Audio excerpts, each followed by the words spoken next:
본 방송에서 제공하는 투자 정보는 투자 판단에 대한 조언입니다. 방송에서 제공하는 주식의 가치, 가격 상승 및 가격 하락에 대해서는 방송사에서 보장하지 않습니다. 이 시각 헤드라인 뉴스입니다. 공정거래위원회는 삼성계열사 건물 설계를 도맡았던 한 건축사 사무소가 과거 삼성그룹 위장 계열사였다는 의혹에 대해 재조사에 착수했습니다. 공정위는 사무종합건축사 사무소가 2014년 9월 삼성물산에 인수되기 전에도 삼성그룹의 위장 계열사였다는 신고가 접수돼 조사 중이라고 밝혔습니다. 공정위 관계자는 지난해 10월 경제개혁연대로부터 신고가 접수돼 절차에 따라 처리하고 있다고 말했습니다. 기획재정부는 올해 보조금관리위원회에서 22개 부처에서 추진하는 4조 1천억 원 규모의 보조사업 215개를 분석한 뒤 9개 사업을 3년 안에 폐지하기로 했습니다. 대표적으로 행정자치부가 주관하는 10억 원 규모의 자전거 인프라 정비 사업, 41억 원 규모로 환경부가 벌이는 환경성 질환 예방 관리센터 건립 지원 사업 등이 폐지 대상입니다. 기재부는 보조사업 폐지로 209억 원, 이외 사업 감축으로 2,552억 원 등 앞으로 3년 동안 재정을 2,760억 원 가까이 절감할 수 있을 것으로 전망했습니다. 한국면세점협회는 지난 4월 국내 면세점을 이용한 외국인이 99만 8천여 명으로 3월에 비해 20% 가까이 감소했다고 밝혔습니다. 외국인 월간 이용객은 지난해 8월 190만 명을 넘기도 했지만 중국의 사드 보복으로 점차 줄었고 특히 지난 3월 15일 중국의 한국관광 금지령 시행을 기점으로 감소세가 두드러졌습니다. 이에 따라 같은 기간 외국인 매출도 5억 9천여만 달러로 한 달 전보다 11% 넘게 감소했습니다.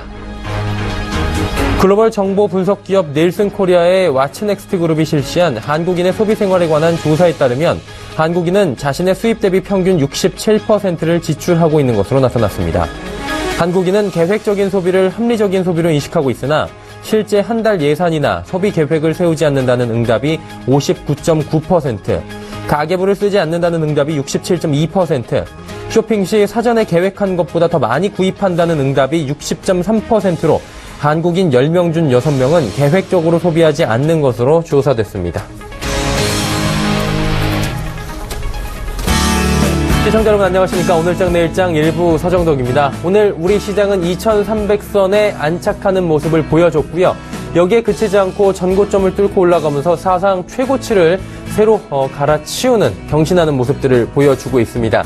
전 종목들이 골고루 오르고 있는데요. 그중에서도 이른바 시크릿컬 업종이 강세를 보이면서 장을 좀 주도하는 모습들을 보여주고 있습니다.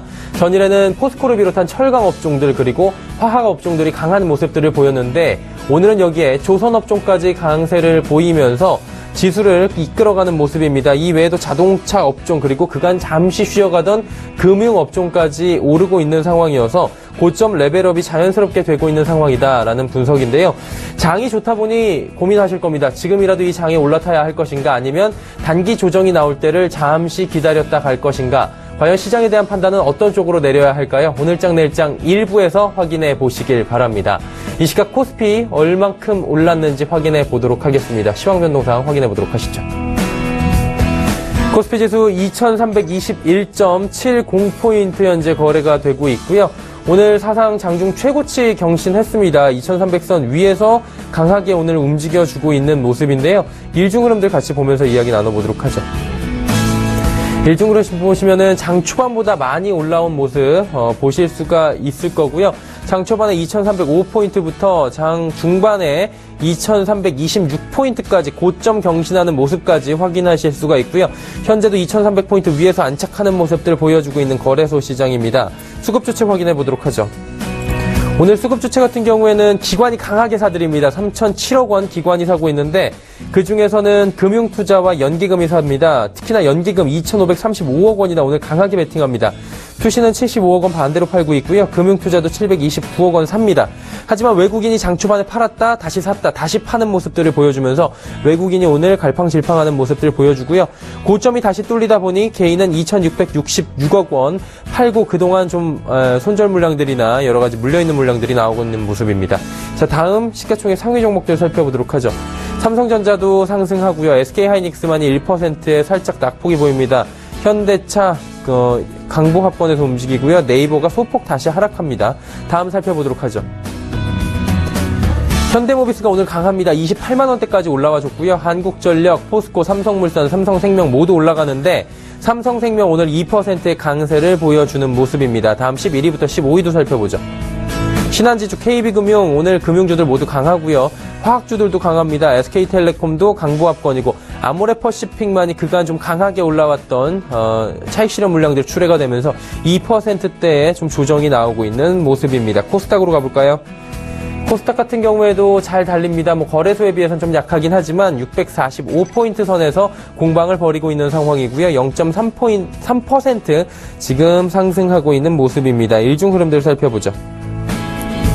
전략 후강 장세 마찬가지로 보여주고 있고요. 하지만 위아래 진폭을 보시면 저점이 644, 고점이 645포인트 오늘 상승 국면에 있긴 한데 강한 모멘텀은 보이지 않는 코스닥 지수 확인하실 수가 있을 겁니다. 수급 주체 확인해 보도록 하죠. 오늘 개인 외국인이 사는데 개인 외국인 강하게 사지는 않습니다. 153억 원, 184억 원 각각 코스닥 시장에서 사고 있고요. 기관이 거래소와는 반대로 지금 237억 원 파는데 기관의 전주체 매도하고 있다라고 체크해 두시면 될 것 같습니다. 자, 시가총액 상위 종목 이어가 보도록 하죠. 1위부터 5위 보입니다. 셀트리온, 카카오, 메딕톡스, 로엔 하락하는데 모두 소폭 하락입니다. CJENM 그동안에 낙폭이 굉장히 컸죠. 낙폭 과대였습니다. 기술적 반등 나오면서 1.4% 정도 79,100원까지 회복하는 모습입니다. 6위부터 10위도 살펴보도록 하죠. 코미팜과 휴젤은 하락하는데 하락폭이 크지 않습니다. 나머지 SK머티리얼즈, SFA, 바이로메드 상승하는데 상승폭도 0.45%, 0.9%대로 그렇게 크지 않은 모습이고요. 11위부터 15위까지 더 살펴보도록 하죠. 컴투스, 파라다이스, GS홈쇼핑, CJU 쇼핑, 코오롱생명과학 모두 상승하고 특히나 오늘 코오롱생명과학의 상승이 돋보입니다. 오늘 2부에 출연하는 주식탐탐의 주보람 팀장이 코오롱생명과학에 대해서 그동안 종종 많이 얘기해줬는데 오늘의 상승에 대해서 코멘트를 분명히 해주실 것만 같네요. 자, 이제 원달러 환율 같이 살펴보도록 하겠습니다. 원달러 환율 오늘 상승합니다. 오랜만에 2원 90전 현재 상승하고 있고요. 1121원 50전에 거래가 되고 있고 원화는 오랜만에 약세가 보여지고 있는 상황입니다. 국내 양 증시 흐름 여기까지 살펴보도록 하겠습니다.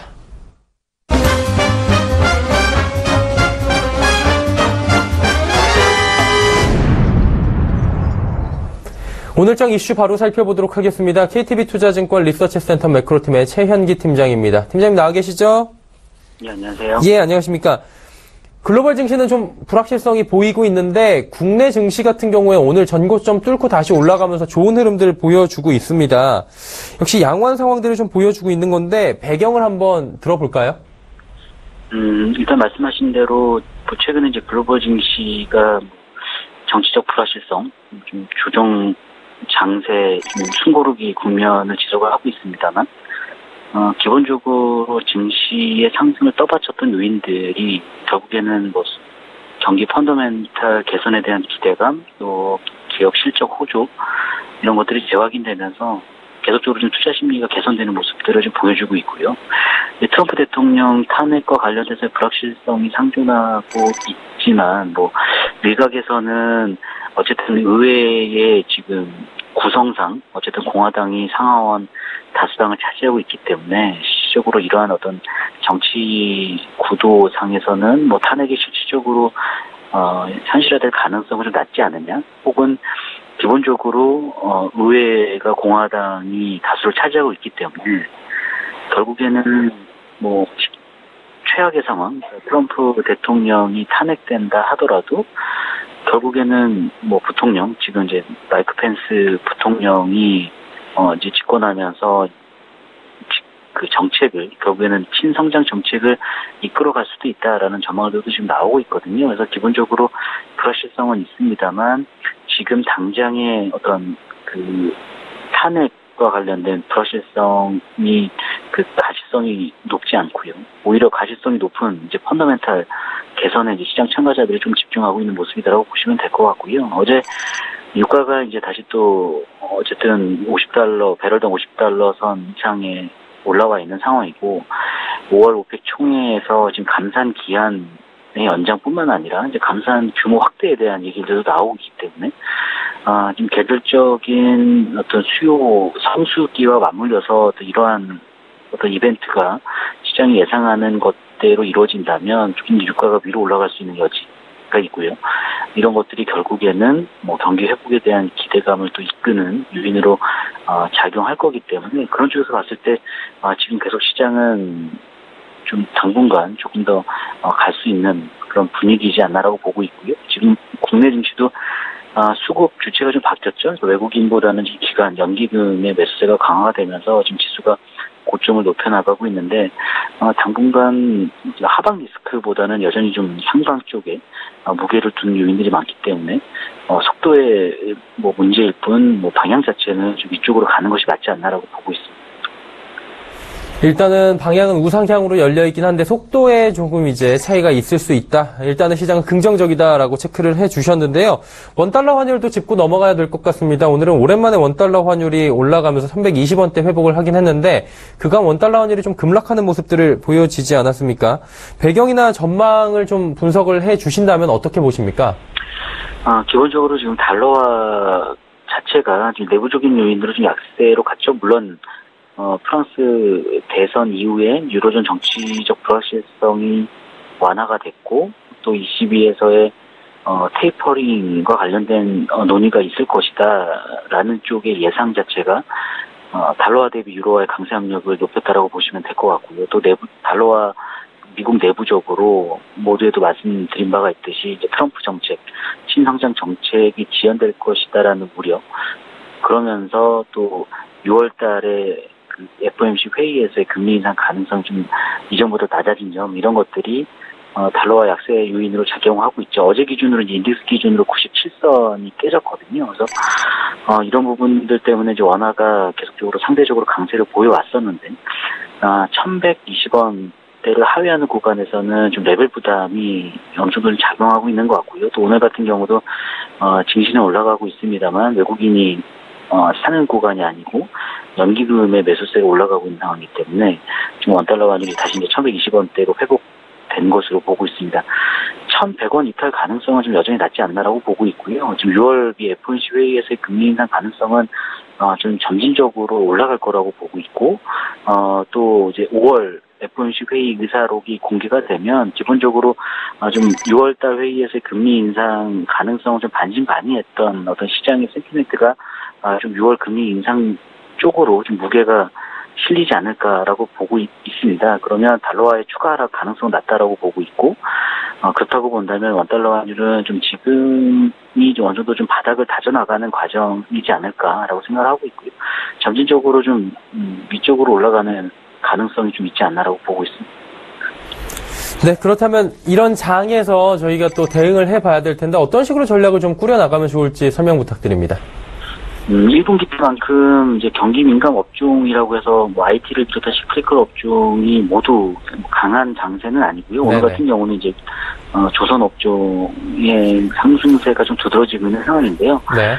지금 5월 수출이 어쨌든 전체적인 어떤 증가율 자체는 둔화될 수는 있지만 일평균으로 봤을 때는 수출 금액은 계속 호주세를 기록할 가능성이 높습니다. 그러면 어쨌든 증시가 우상향한다라고 봤을 때는 대형 수출 쪽에 좀 관심을 가져가는 게 좋지 않을까라고 보고 있고요. 또 이제 5월 오펙 회의에서의 어떤 실질적인 감산 그 기한 연장이라든가 감산 규모 확대 이런 것들로 인해서 유가가 조금 더 위쪽으로 올라간다면 산업재 소재 쪽에 대한 어떤 관심이 조금 더 쏠리지 않을까라고 보고 있고요. 이쪽이 조금 더 비중 확대 측면에서는 유리하다라고 보고 있고 시점이 문제겠습니다만 이제 내수주 관심이 많은 내수주는 뭐 저희가 누차 말씀드렸다시피 인선이 마무리되고 정책이 조금 더 구체화되는 제이노믹스의 정책이 좀 더 구체화되는 시점이 6월 말 7월 초이기 때문에 그 전후로 해서 좀 그때 내수주 쪽에 공략을 하는 것이 좋지 않을까라고 보고 있습니다. 네, 향후 투자 전략 방향성까지 짚어주셨습니다. 오늘 말씀 감사합니다. 감사합니다. KTB투자증권 리서치센터 매크로팀의 최용기 팀장이었고요. 이슈 칼럼 바로 이어가도록 하죠.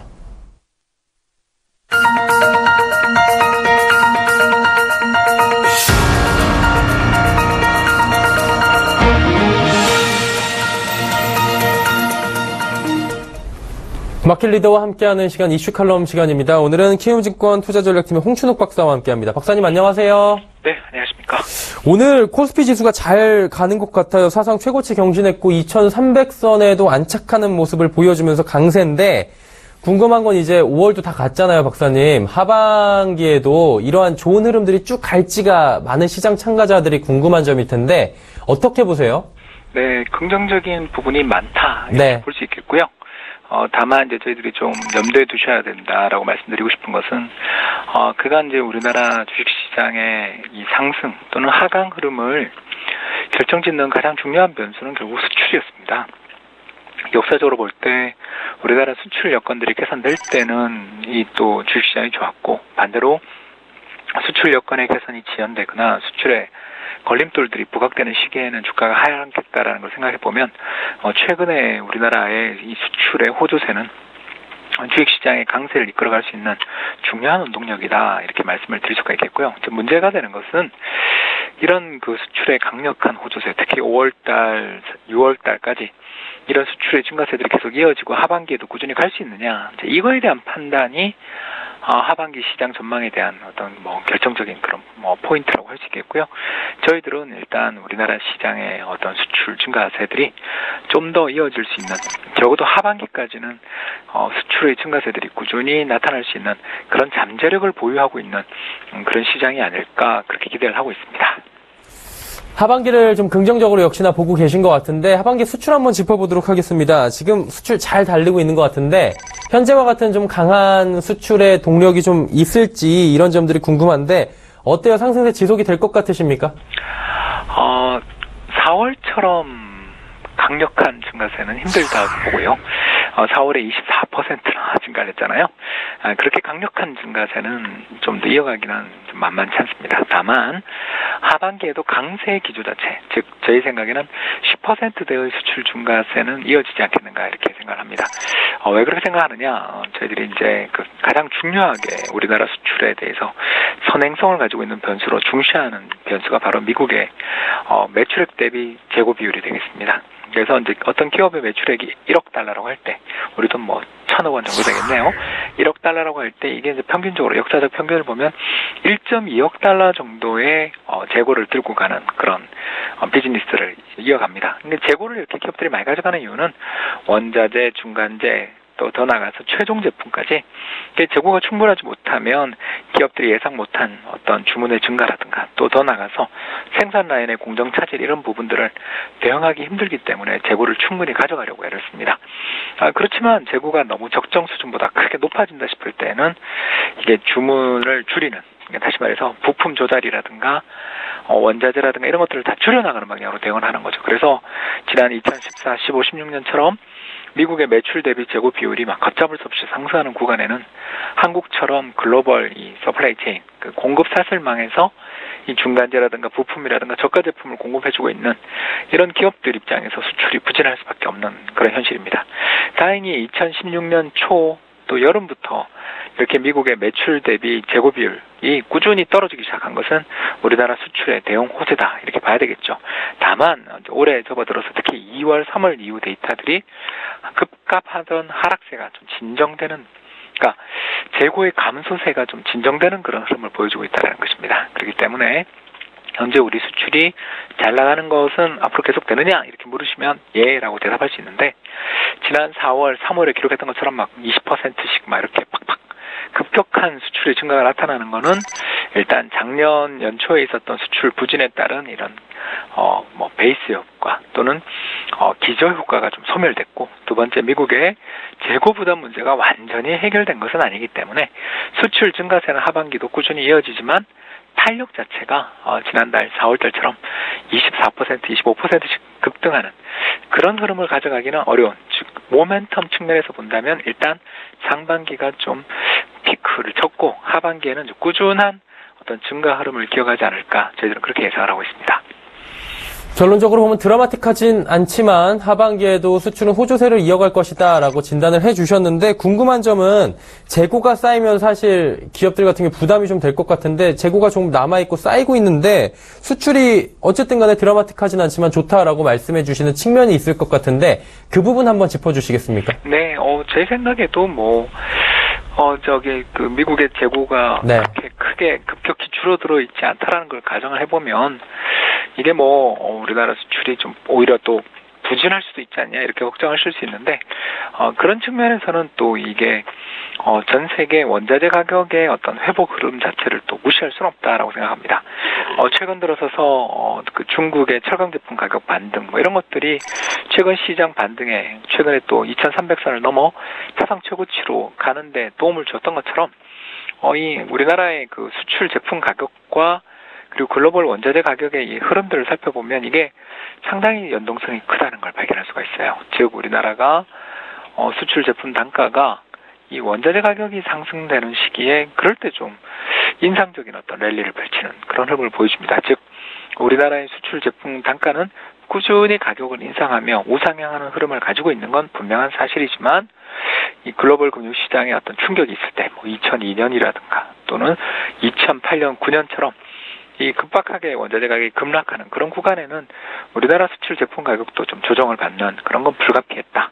다만 최근에 오펙의 뭐 감산 합의라든가 이런 것 때문에 유가가 최근 또 51불선을 넘어서는 것, 그리고 중국의 원자재 이 상품 가격의 반등이 나타나는 것, 뭐 이런 것들을 저희들 이렇게 종합해 본다면 적어도 우리나라 수출 제품 단가, 즉 매출액 그러면 결국 단가 곱하기 물량인데 물량은 우리나라가 잘 뽑는 나라니까 단가도 안정적인 흐름을 보이고 있다는 점에서는 그래도 수출을 낙관할 수 있는 여지가 있지 않나 생각합니다. 뭐 유가 부분이나 중국 상품 가격 부분이나 여러 가지가 있는 것 같은데 그럼 이렇게 수출이 좀 잘 간다라고 저희가 생각을 해볼 때는 잘 가는 종목들이 또 있을 거 아니겠습니까? 어떤 종목들이 잘 갈지 박사님 좀 짚어주시면 어떨까요? 네, 일단 대형 수출주에 대해서 관심을 계속 좀 가지시는 게 필요하지 않나 저희들은 그렇게 생각을 합니다.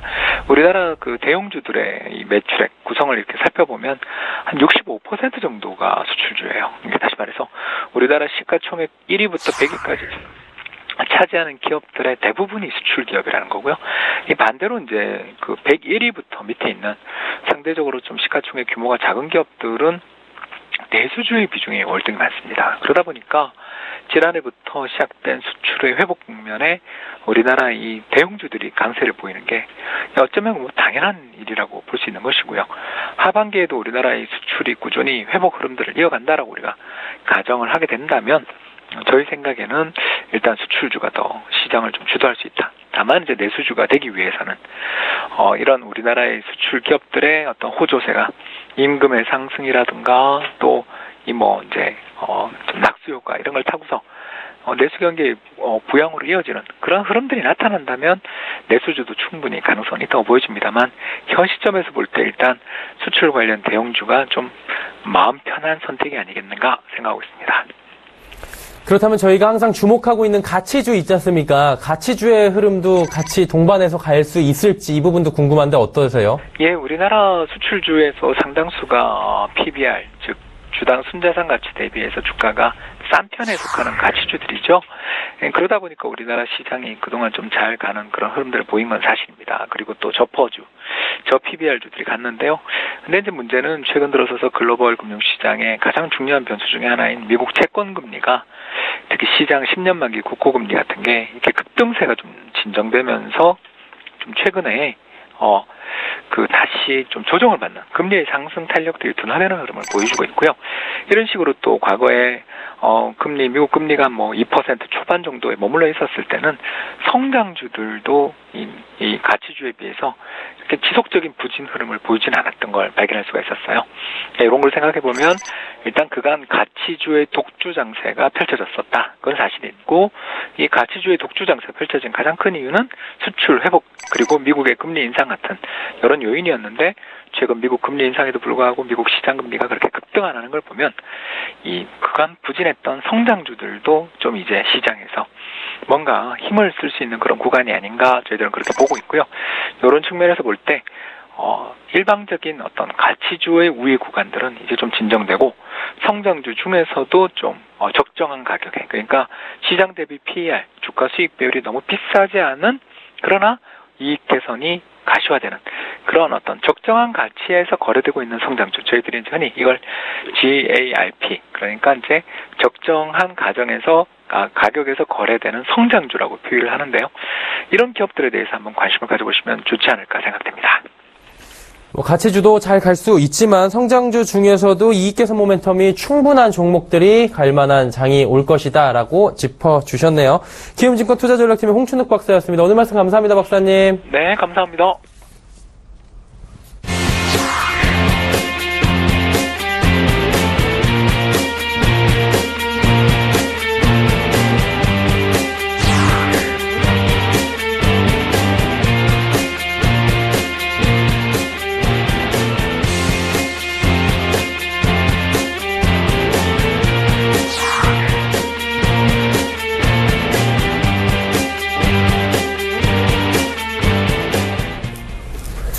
오늘 장일장 1부 함께하고 계십니다. 잠시 뒤 2부 예고를 좀 해드리도록 하겠습니다. 하단에 지금 번호가 흐르고 있는데요. 100원의 정보 이용료 추가되는 샵 0082번으로 종목 상담 2부 라이브 매매 타임에서 활짝 열려 있습니다.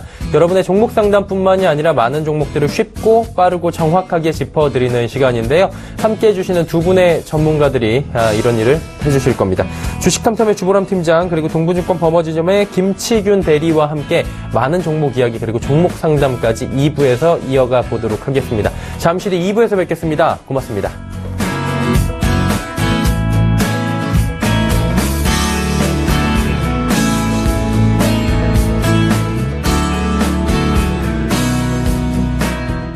본 방송에서 제공하는 투자 정보는 투자 판단에 대한 조언입니다. 방송에서 제공하는 주식의 가치, 가격 상승 및 가격 하락에 대해서는 방송사에서 보장하지 않습니다.